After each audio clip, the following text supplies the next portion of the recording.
in her pool morning, might be a little groggy. She might have just woken up from a nap. Her favorite thing to do is sleep, but Rosie does have very, very good manners, and she is able to greet us with a smile. But I need all of us to ask it together. So on the count of 3, we're all going to say the word smile, okay? Ready? 1, 2, 3. Smile. Oh. Now Rosie has another way to say hello. Are you guys feeling brave? Yes. Are you ready to hear her loud South American sea lion bark? Yes. Okay, I need everyone, on the count of 3, we're going to take our right hand and we're going to wiggle our fingers in the air, okay? On the count of 3, ready? 1, 2, 3. That's pretty loud, right? Is that what you thought she would sound like? Is that what you thought she would sound like? No. Not at all, right? Who thought she would sound like a California sea lion? Who thought she would go for? Rosie thinks California sea lions are super silly. We definitely do not sound like that. Rosie is a South American sea lion, so we actually think that this species of sea lion was one of the very first ones to be discovered and where the name sea lion came from. So you heard her, she sounds like a lion, and the males also, when they're mature, develop a lion's mane, just like a lion would, about 5 inches longer than the rest of their fur. So we think early explorers, back in the day, cruising around the coast of South America, saw this animal, sounded like a lion, looked a little bit like a lion, super creative, lions of the sea lions, and that's how they got their name.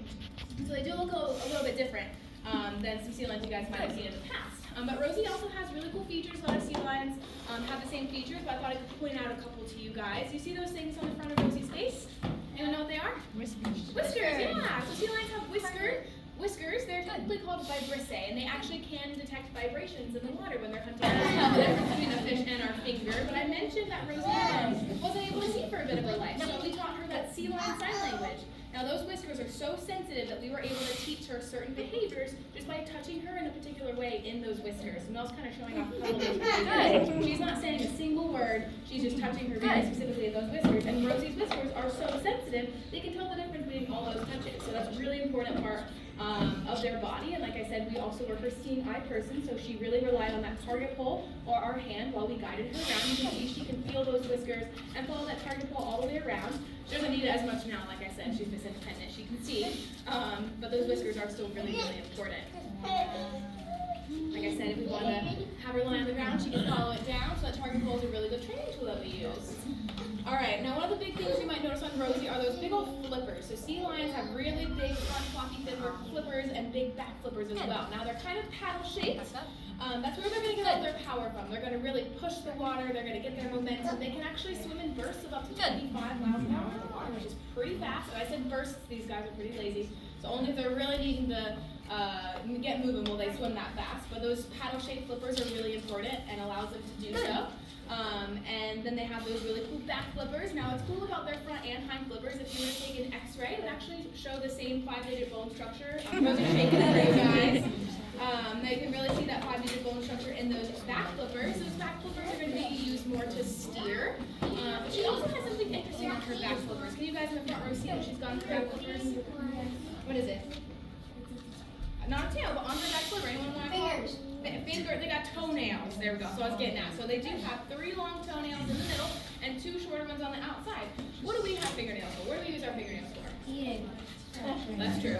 Scratch. Yeah. Now everyone scratch your arm. Which fingers are you using the most when you're scratching your arm? Good. The 3 in the middle. The 3 in the middle. So evolution says if you don't use it, you lose it. So actually sea lions, their 3 nails in the middle grew longer, the 2 on the outside grew shorter, because they use them for scratching. Sea lions are pretty itchy animals, so sometimes they need to get up near their face or behind their neck or their head, so they can actually use those nails back there. And then Mel also just showed she can actually stretch her body in half and scratch at any places on her hind end, which is pretty cool. You guys have any questions about Rosie so far? Yeah. No more questions? You have a question. We're all going to say the word tongue. Okay, ready? 1, 2, 3. Tongue.